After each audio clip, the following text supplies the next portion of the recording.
Hello everyone, I'm Justina Paris and I welcome you all to today's daily news analysis. आज है 8 November 2025 and we are going to be seeing important articles from the Hindu and the Indian Express. So let's begin.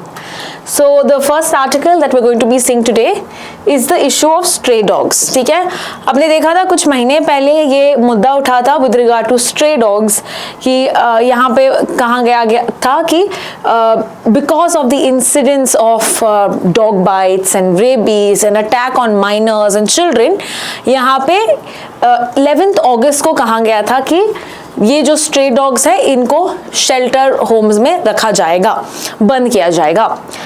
Then उसको reverse करके एक judgement आया था 22 अगस्त में।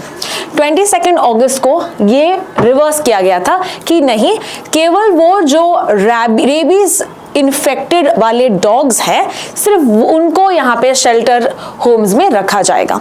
Now there is another Supreme Court judgment that has recently come और यहाँ पे बोला है कि stray dogs from public places को remove किया जाए, okay? and यहाँ पे बोला कि all states, ठीक है, all states must immediately remove, mainly public places की बात करें। public places मतलब कौन से places की बात करें हम, जैसे education institutions होते हैं, hospitals होते हैं, sports complexes, bus stands, railway stations, यहाँ से केवल इनको remove किया जाए, ठीक है। Now when you talk about ये जो ऑर्डर दिया है ये किस रूल से लिंक करते हैं, हम ये लिंक करते हैं एनिमल बर्थ कंट्रोल रूल्स 2023। ये जो ABC रूल्स कहते हैं इसको, ये आता है एक एक्ट से which is called as prevention of cruelty to animals act of 1960। So ये 1960 का एक्ट है which talks about prevention of cruelty to animals, okay. ये रेगुलेट करता है stray dog population control by sterilisation, यानी कि उनको वैक्सीनेशन और सब देके इम्यूनाइजेशन करके, and not by killing them, not by culling, ठीक है। तो यहाँ पे आप उनकी देखभाल करो, स्टेरिलाइज करो, न्यूटर करो, ensure that they are free from diseases, so and then you can keep them in the open. तो यहाँ पे जो जजमेंट की बात कर रहे हैं हम, ये क्या क्या बता रहा है, ये कह रहा है कि ये जो डेजिग्नेटेड शेल्टर्स में स्टेरिलाइज वैक्सीन करके पहले उनको शेल्टर होम्स में डाल दो। This is as per the ABC, यानी कि कलिंग यानी किलिंग और सब नहीं होगा, इसमें प्रॉपर यहाँ पे देखभाल किया जाएगा इन डॉग्स की। फर्दर ये एक बार you cannot remove them, okay, you cannot release them back into the same locality once the dogs are removed from that locality, ठीक है, उसको वापस से रिलीज नहीं किया जाएगा। एंड ये किसकी रिस्पॉन्सिबिलिटी होगी, ये जो म्यूनिसिपैलिटीज है, म्यूनिसिपल अथॉरिटीज या लोकल बॉडीज है, इनको ये करना पड़ेगा 8 वीक्स के अंदर, ओके, ये कंप्लाई करना होगा, रिपोर्ट्स भी देना होगा 8 हफ्ते के अंदर। एंड स्टेट गवर्नमेंट जो है उनको सर्वे भी करना होगा कि क्या इन्होंने इन म्यूनिसिपल बॉडीज ने किया है विद इन 2 वीक्स। एक लोकल ऑफिसर को अभी अपॉइंटमेंट होगा, नोडल ऑफिसर, ताकि ये अपकीप या सर्वेलेंस या ये जो लोकल बॉडीज अच्छे से कर रहे हैं काम, इसको देखभाल करने के लिए we'll also have a noble body, और इंस्पेक्शंस और सब होगा। इससे ही होगा कि प्रॉपर इंप्लीमेंटेशन होगा, राइट। एंड अगर यहाँ पे लैप्सेस होंगे, वायलेशंस होंगे, तो यहाँ पे स्ट्रिक्ट पनिशमेंट भी दिया जाएगा, okay. Here they will have accountability that will be set in this case.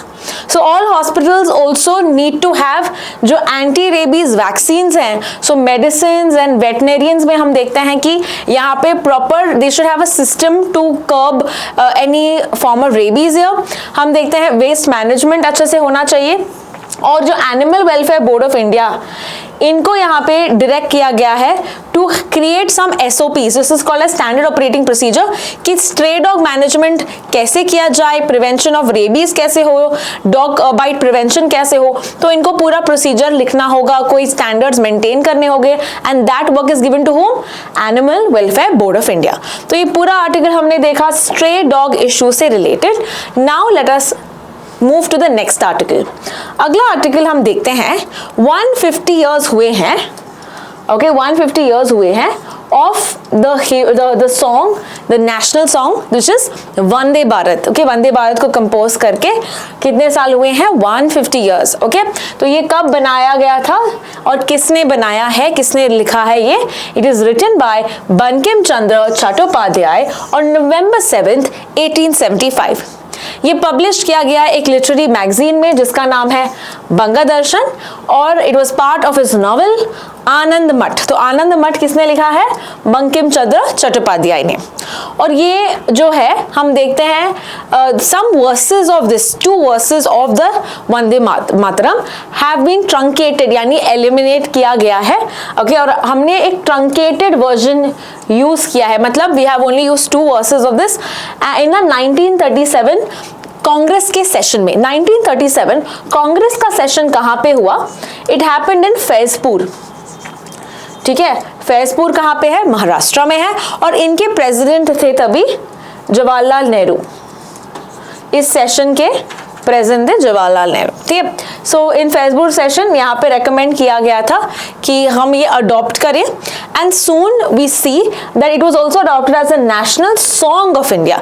National anthem तो जन गण मन है, नेशनल सॉन्ग जो है इट वाज डिसाइडेड कि वंदे मातरम हो, and this was decided on January 24th 1950। So important facts that we see in this particular case। तो 150 years पूरे हुए हैं, इसीलिए ये न्यूज में है। इसके अलावा हम देखते हैं कि back then it had a lot of again oppositions receive. अब आपने देखा कि यहाँ पे ट्रंकेटेड विजन या कुछ पार्ट्स निकाले गए थे, एक पैराग्राफ निकाला गया था। क्यों निकाला गया था? बिकॉज वी सी दैट ये एक पैराग्राफ में गॉडेस दुर्गा के बारे में बताया था। Okay, so it was with regard to praising goddess Durga. So Jawaharlal Nehru को लगा कि ये अगर होगा, हमारे जो इस्लामिक भाई बहन हैं और दूसरे धर्म के भाई बहन हैं, they will probably not use it, right. तो पेट्रियोटिक फील या यूनिटी के लिए ये जो रिलीजियस कलर वाले जो भी पैसेज थे या जो स्टैंजा था उसको निकालना पड़ा। तो यहाँ पे प्रधानमंत्री कहते हैं कि वंदे मातरम was fragmented in 1937, कि कांग्रेस ने इसको निकाल दिया था। ओके, ये जो पार्ट है निकाल दिया था, तो इन्होंने ये जो आइडेंटिटी है इसको ये किया है विद रिगार्ड टू एक partition, sowing the seeds of division, ये सब किया है, ये ब्लेम करते हैं उस टाइम के कांग्रेस को। So that is the whole political issue, although we are not interested with the political issue. हमको यहाँ पे बेसिक्स पता होने चाहिए with regard to the Vande Mataram. Let's now proceed to the next article. अगला आर्टिकल हम देखते हैं कि ट्रंप का कहते हैं कि वो इंडिया आएंगे अगले साल, और वो ये भी कहते हैं कि नेहरू जो है नरेंद्र मोदी जो है he is a great man, और उनके बहुत अच्छे दोस्त हैं। So he is my friend and we speak and we'll figure that out. He basically is having like a very general conversation about Narendra Modi, and यहाँ पे ये कहते हैं कि I am planning to go to India soon, maybe next year. तो यहाँ पे हम देखते हैं what is important for us from our exam point of view, कि हम देखते हैं कि अगले साल जो क्वाड का समिट होगा वो इंडिया में होगा। I mean this year we see that the quad summit 2025 का क्वाड समिट इंडिया में होगा, which will probably lead all the way till the next year. मतलब जो टर्म होता है, जैसे कि 2024 का क्वाड समिट ये हुआ था यूएस में, so that goes up to the whole year up to 25। तो 25-26 में जो क्वाड समिट होगा ये इंडिया में होगा, लेकिन लोकेशन अभी तक कंफर्म नहीं किया है इंडिया ने। So let's again see what exactly is the quad. Quad जो है 4 कंट्रीज का एक ग्रुपिंग है, जो है Australia, Japan, US and India. ठीक है, so dates are yet to be announce. Mostly ये न्यू दिल्ली में ही होगा as confirmed by India, but dates अभी तक हमको पता नहीं है। सो नेक्स्ट ईयर जब क्वाड समिट होगा 2025 का, तभी हम देखेंगे इंडिया होस्ट करेगी, as well as we will see Trump यानी कि जो प्रेसिडेंट है यूएस के वो आएंगे। ही ऑल्सो टॉक्स अबाउट कि Trump has claim India stopped buying oil from Russia, ये वो क्लेम करते हैं, और उसी के कारण उन्होंने पहले टैक्सेस या ड्यूटीज भी लगाई थी जो है 50%, बिकॉज हम रशिया से ऑयल इंपोर्ट करते थे। सो 25% पहले इंपोर्ट किया और उसके बाद वापस से 25% इंपोज किया, यानी कि टोटल 50%, बिकॉज हम तेल लेके आते हैं रशिया से। वी ऑल्सो सी ये जो टैरिफ्स हैं, इंडिया क्या कहती है, इंडिया कहती है कि ये अनफेयर है, अनजस्टिफाइड है एंड टोटली अनरीजनेबल है। वी ऑल्सो सी कि इंडिया पाकिस्तान के रिलेशंस में भी ट्रंप का यहाँ पे कुछ कहना है।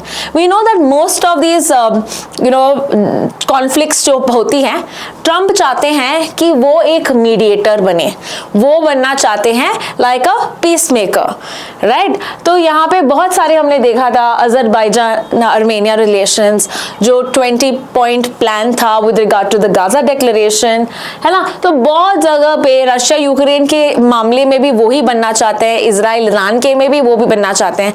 तो यहाँ पे भी वो क्लेम करते हैं कि उन्होंने ये जो इंडिया पाकिस्तान के बीच में जो वॉर है इन्होंने बंद किया था, ठीक है, ये क्लेम करते हैं। बट क्या इंडिया कहता है, इंडिया इसको डिनाई करता है कि कोई भी थर्ड पार्टी ने कुछ नहीं किया है, मीडिएशन नहीं किया है, इंटरफियर नहीं किया है, ये हमने ही आपस में इसको यहाँ पे बंद किया है, ठीक है। सो यहाँ पे see what Trump says, if you guys are going to fight I am going to put tariffs on you. ये धमकी देते हैं कि अगर तुम फाइट करना कंटिन्यू करते हो तो मैं यहाँ पे टैरिफ्स लगाता हूँ। So this is the case that we see with regard to the quad summit, and also we see Trump's relations with India as well as Pakistan for that matter.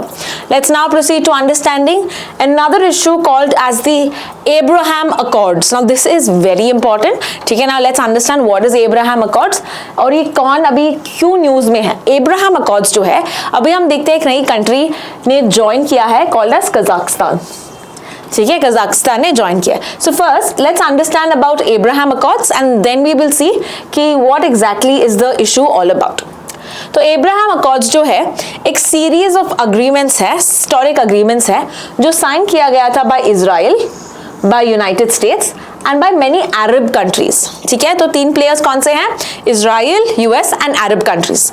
और यहाँ पे क्यों ये साइन किया गया था, ताकि डिप्लोमेटिक रिलेशंस को नॉर्मलाइज करे, जो टेंशंस हैं इसको कम करे, ज्यादा से ज्यादा यहाँ पे टाइज बनाए रखे। तो यहाँ पे हम देखते हैं कि अनाउंस किया गया था 2020 अगस्त में और इसको ऑफिशियली साइन किया गया था 2020 in September at the White House, ठीक है, September 15 this was signed. Now mediator कौन है, इजराइल और अरब कंट्रीज के again no points for guessing, mediator है यूनाइटेड स्टेट्स और कौन से president, Donald Trump. Okay, so everywhere Donald Trump wants to be a mediator. However, दुख की बात है, unfortunately he has not won the Nobel Peace Prize Awards. Okay, चाहते थे but नहीं मिला इनको। तो यहाँ पे हम देखते हैं we see this particular thing कि वो Abraham Accords क्यों बुलाते हैं हम इसको एब्राहम, बिकॉज हम देखते हैं कि एब्राहम एक प्रॉफिट है जो रिवर्ड है, जो रिस्पेक्टेड है in many religions, like 3 religions. एक है Jewish religion, Judaism, second is Christianity and the third is Islam. तो 3 रिलीजन्स में ये एक प्रॉफिट माने जाते हैं। एंड यहाँ पे हम देखते हैं which talk about a shared heritage and interfaith harmony. So if you talk about Israel, ज़्यादा Jewish, right? We talk about Arab nations which is mainly Islamic, and यहाँ पे US जो है ब्रोकर कर रहा है, and also you can say Christianity यहाँ पे है। So that's why you can see that the 3 religions एक हो रहे हैं because of the name Abraham, and that's why the name Abraham Accords. तो initially किन अरब कंट्रीज ने इसको साइन किया था, we see Israel, UAE and Bahrain. तो UAE and Bahrain were the first 2 countries that have signed it. उसके बाद we saw 2 more countries like Sudan and Morocco, they joined. Alright, तो यहाँ पे what is the objectives and provisions कि diplomatic and economic ties बढ़े between Israel and Arab, peace and coexistence and interfaith understanding बढ़े, trade and tourism, technology, healthcare बढ़े, as well as Muslim pilgrims को access मिले to holy sites जो Jerusalem में है, which is that Al-Aqsa Mosque. So this is important कि to ensure हम अपने relations बढ़ाए रखें, peace, coexistence, interfaith, ये सब बढ़ाने के लिए ये एब्राहम अकॉर्ड्स आया था 2020 में। Now let us see who is the newest country to join. This is Kazakhstan is joining and remember Kazakhstan ने इजराइल को भी रिकॉग्नाइज किया था 1991 में। The significance of this award, this accord is mainly, हम देखते हैं कि this is the first central Asian country जिन्होंने ये एब्राहम अकॉर्ड स्टार्ट किया। So before it was only we see Middle East, North Africa, और अभी ये सेंट्रल एशिया की तरफ भी जा रहे हैं। So probably will have more countries now joining this particular accord. हम देखते हैं इससे कजाकिस्तान को क्या बेनिफिट मिलेगा। इनको अपने टाइज बढ़ाने हैं mainly with regard to United States, Europe, western part में ज़्यादा यहाँ पे उनको एक्सप्लोर करना है, उनको अग्रीमेंट्स साइन करना है जिनके कारण इन्वेस्टमेंट्स और सब आएंगे, इकोनॉमिक प्रोग्रेस होगा, पार्टनरशिप्स होगा, and this is going to benefit Kazakhstan in this manner. इन्होंने एक मेजर मिनरल डिप्लोमेसी भी की है by signing a major tungsten development. Okay, किसके साथ साइन किया? ये यूएस के साइन किया है before this particular summit. So this is important. What is the name of the mineral जो कजाकिस्तान ने यूएस के साथ साइन किया है? The answer is tungsten. All right, now let's proceed to the next article. अगला article हम देखते हैं, it is with regard to the rhesus macaque. Now rhesus macaque, यहाँ पे आप देख सकते हो एक मंकी है, ठीक है, rhesus macaque is a monkey, और यहाँ पे क्यों न्यूज में है? बिकॉज वी सी जो standing committee of the national board for wild life है, जो चेयर करते हैं हमारे यूनियन एनवायरनमेंट मिनिस्टर जो है भूपेंद्र यादव, इन्होंने यहाँ पे बताया है कि rhesus monkey को प्रोटेक्शन मिलना चाहिए अंडर शेड्यूल 2। तो अभी कौन से शेड्यूल में है ये?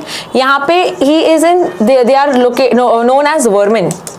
वर्मिन मतलब those that are found in plenty, ठीक है, और यहाँ पे प्रोटेक्शन नहीं दिया जाता उन एनिमल्स को। तो शेड्यूल 2 में था पहले, उसके बाद वर्मिन डिक्लेयर किया क्योंकि उनकी पॉपुलेशन बढ़ गई थी, एंड वापस से वो बोलते हैं कि वो शेड्यूल 2 में वापस से कैटेगराइज हो। सो यहाँ पे the aim is to ensure protection of the animal, ताकि इलीगल कैप्चर, क्रूअल्टी, एक्सप्लॉयटेशन ना हो, and many of these laboratories and all of that they use this rhesus monkeys to macaques to also do a number of testing, okay, lab testing भी और सब करते हैं। तो इसको बंद करने के लिए ये चाहते हैं कि ये वापस से शेड्यूल 2 में हो। Now let's understand the various schedules that we see in particular of the Wildlife Protection Act. Wildlife Protection Act कब आई थी? Wildlife Protection Act आई थी 1972 में, ठीक है, इसका अमेंडमेंट भी था, बट पहले जब 1972 में आई थी, हम देखते हैं कि 5 शेड्यूल्स थे, एक्चुअली 6 शेड्यूल्स थे।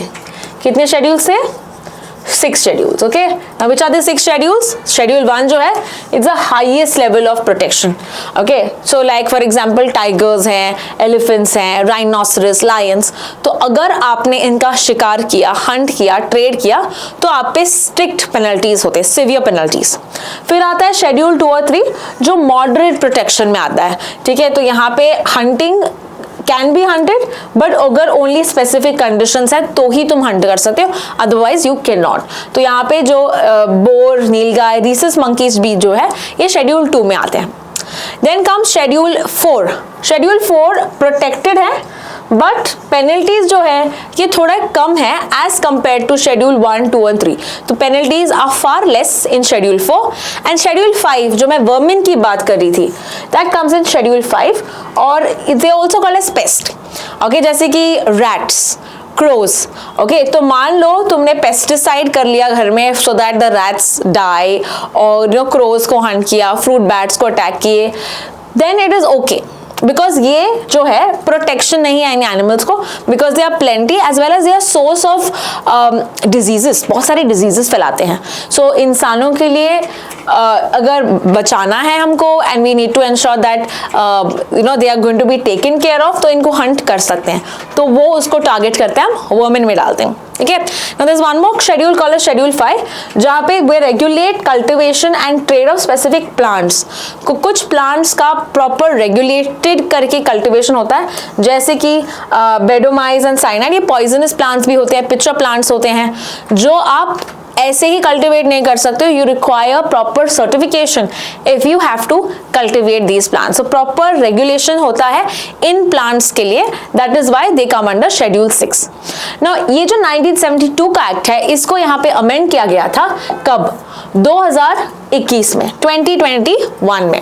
तो यहाँ पे अभी कितने शेड्यूल्स थे? पहले 6 शेड्यूल्स थे, उन 6 शेड्यूल्स का 4 शेड्यूल्स किया। So if they ask you कि वाइल्ड लाइफ प्रोटेक्शन एक्ट में कितने शेड्यूल्स है, योर आंसर शुड बी 4।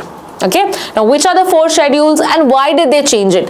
तो यहाँ पे CITES जो है, ये ऐसी बॉडी है that is convention on international trade of endanger species, ताकि हम कंजर्वेशन करें ऑफ दीज एनिमल्स। यहाँ पे वी सी इनके अलाइनमेंट में हमने ये 4 शेड्यूल्स डाले हैं। So we wanted to implement CITES, we wanted to ensure proper protection हो बेस्ड ऑन इंटरनेशनल स्टैंडर्ड्स, तो इसीलिए हमने ये 4 शेड्यूल्स दिए हैं। First one highest protection, second one little lesser protection, third one जो प्लांट्स की बात कर रहे हैं हम, कल्टिवेशन और सब, वो आता है थर्ड में, एंड जो साइट्स के स्पीशीज है ये आते हैं 4th शेड्यूल में। तो total we have 4 schedules. Okay, now invasive alien species क्या होते हैं? ओके, नाउ यहाँ पे we see that some species, right, जो इंट्रोड्यूस किए जाते हैं और इट क्रिएट्स लाइक प्रॉब्लम और nuisance to the native species, इनको बोलते हैं इन्वेजिव स्पीशीज। जो हार्म पहुंचाते हैं उस जगह के स्पीशीज को, उसको बोलते हैं इन्वेजिव एलियन स्पीशीज। तो इनको रेगुलेट करते हैं wild life protection amendment act 2021 में। तो गवर्नमेंट के पास वो पावर है टू प्रोहिबिट या control them. Then we have penalties बढ़ गई हैं, पहले पेनल्टीज थे 25,000, अभी बन गया था 1 lakh rupees. And we also see management किया जा रहा है सैंक्चुरीज का, वाइल्ड लाइफ सैंक्चुरीज का, with the help of gram sabha. तो ग्राम सभा यहाँ पे कंसल्टेशन करेगी। ओके, एंड ये मैंडेटरी है, स्पेशली अगर हम शेड्यूल्ड एरियाज की बात कर रहे हैं। So this is all with regard to the wild life protection act. जो अभी जो रीसस मंकीज की हम बात कर रहे हैं, ये शेड्यूल 2 में वापस से लगाना चाहते हैं, जो वर्मिन डिक्लेयर किया गए थे। Now we also see that ये जो रीसस मंकीज हैं, इनका जो IUCN स्टेटस क्या है? इनका जो IUCN स्टेटस है, it is least concern. Okay, now a question for you, IUCN का हेडक्वार्टर्स क्या है? ये आपको कमेंट सेक्शन में बताना है। IUCN का फुल फॉर्म बताती हूँ, international union for conservation of nature. ये बॉडी बनी थी 1948 में। आपको यहाँ पे हेडक्वार्टर्स क्या है ये बताना है in the comment section. Let's now proceed to the next article. अगला आर्टिकल है कि चाइना ने लॉन्च किया है एक नया एयरक्राफ्ट कैरियर। तो sometimes they do ask, specially elite में ऐसे दूसरे एग्जाम से पूछा जाता है कि ये जो पर्टिकुलर वेसल है या एयरक्राफ्ट कैरियर है, ये किस कंट्री ने अभी रिसेंटली कमीशन किया है। तो आपको यहाँ पे याद रखना है कि चाइना ने एक एयरक्राफ्ट कैरियर लॉन्च किया है called as Fujian. Now remember, India के भी कुछ एयरक्राफ्ट कैरियर्स हैं, which are they? One is the oldest की बात करें, वी हैव विक्रमादित्य, और ये किस कंट्री के साथ मदद करके हमने डेवलप किया था? रशिया के साथ। ओके, और हमारा खुद का जो एयरक्राफ्ट, इंडिजीनियस एयरक्राफ्ट कैरियर का नाम क्या है? विक्रांत, और ये खुद इंडिया का है, इंडिया ने बनाया है। So you see the aircraft carrier का photo, it is a very long huge ship, जिसके में आप बहुत सारे मतलब एयरक्राफ्ट्स को कैरी, इधर रनवे होता है, तो पानी में you can have aircrafts that can land. Okay, that can land. तो यहाँ पे आप देख सकते हो कि कितना बड़ा सा रनवे है, ताकि वो you know they can take off from these particular ships. Okay, so now let's see what is the significance of China's Fujian. ये एक थर्ड एयरक्राफ्ट कैरियर है, पहला ऐसा इंडिजीनियसली डिजाइंड और बिल्ड किया, जैसे इंडिया का विक्रांत है, उनका वहाँ पे फुजियान है। एंड यहाँ पे इनका एम है कि वो मॉडर्नाइज करना चाहते हैं military bye 2035।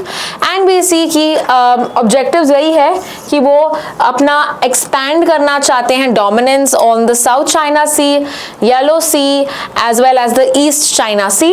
Apart from that ये पैसिफिक ओशन की तरफ भी जाना चाहते हैं, तो वहाँ पे यूएस को भी टक्कर देना चाहता है। That is what China wants to do. So this was with regard to the Chinese ship Fujian. और हम देखते हैं इसको कंपेयर करते हैं दूसरे एयरक्राफ्ट कैरियर्स के साथ। तो फर्स्ट वाला जो चाइना का एयरक्राफ्ट कैरियर है था वो है लियोंगिंग। हमने बोला था 3 एयरक्राफ्ट कैरियर्स हैं, फिर दूसरा वाला है शैंडोंग, और तीसरा अभी हम देखते हैं फुजियान। सो चाइना ने भी रशिया की मदद ली थी, यानी कि सोवियत मेड था इनका जो पहला एयरक्राफ्ट कैरियर लियोंगिंग, एंड शैंडोंग भी जो है ये भी सोवियत डिजाइन से इस्तेमाल किया था। लेकिन फुजियान जो है ये फुल्ली इंडिजीनियस, उनका खुद का एक चाइनीज एयरक्राफ्ट कैरियर है। हम देखते हैं power sources and numbers, total कभी कितने एयरक्राफ्ट कैरियर्स हम देखते हैं 3 है, व्हेयरएज यूएस की अगर हम यूएस को कंपेयर करें then US has about 11 nuclear powered carriers. Okay, तो it can operate indefinitely, very strong when we talk about this particular base. Proceeding to the next article जो है टाइफून कलमेगी के बारे में। ओके, नाउ रिमेंबर बहुत सारे news में आ रहे हैं टाइफून, साइक्लोन्स, है ना, हरिकेन्स। तो एक बार रिवाइज करते हैं, हमने अभी कौन से ये वेदर इवेंट्स देखे हैं, ये सब हम बोलते हैं tropical cyclones. We all call this as tropical cyclones. Okay, now tropical cyclones have different names. So India में, इंडियन ओशन रीजन में हम इसको साइक्लोन कहते हैं। जो अटलांटिक ओशन में है या अगर पैसिफिक ओशन जो यूएस के साइड में है तो उसको हम हरिकेन कहते हैं।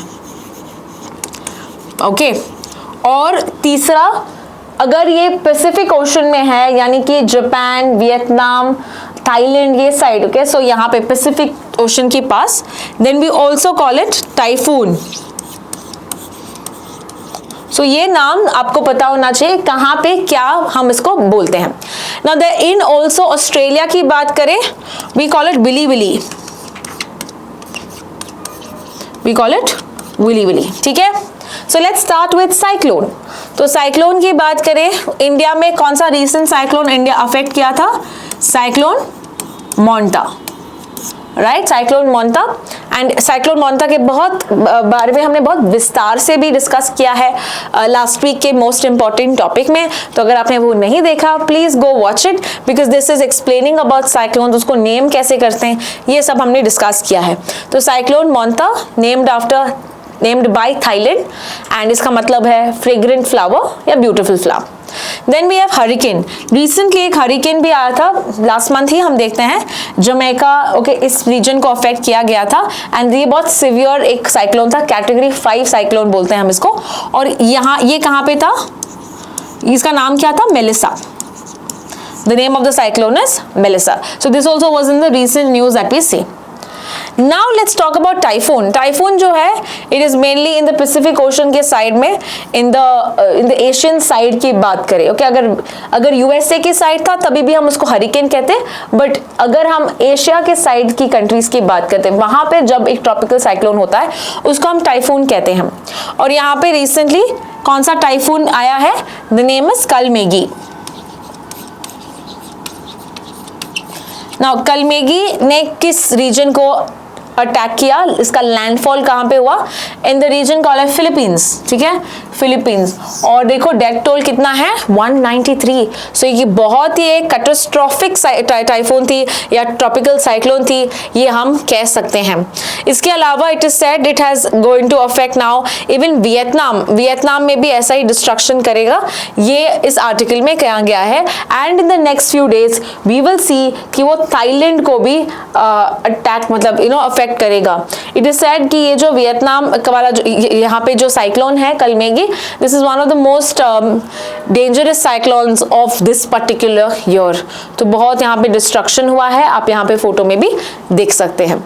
तो ये था with regard to typhoon Kalmaegi and this is all with regard to today's current affairs. बहुत सारे इंटरेस्टिंग आर्टिकल्स हमने देखे, शॉर्ट आर्टिकल्स थे सैटरडे के करंट अफेयर्स में भी see, and that's all from my end. Don't forget to watch the 20 GK questions from CLAT perspective which will be uploaded after this.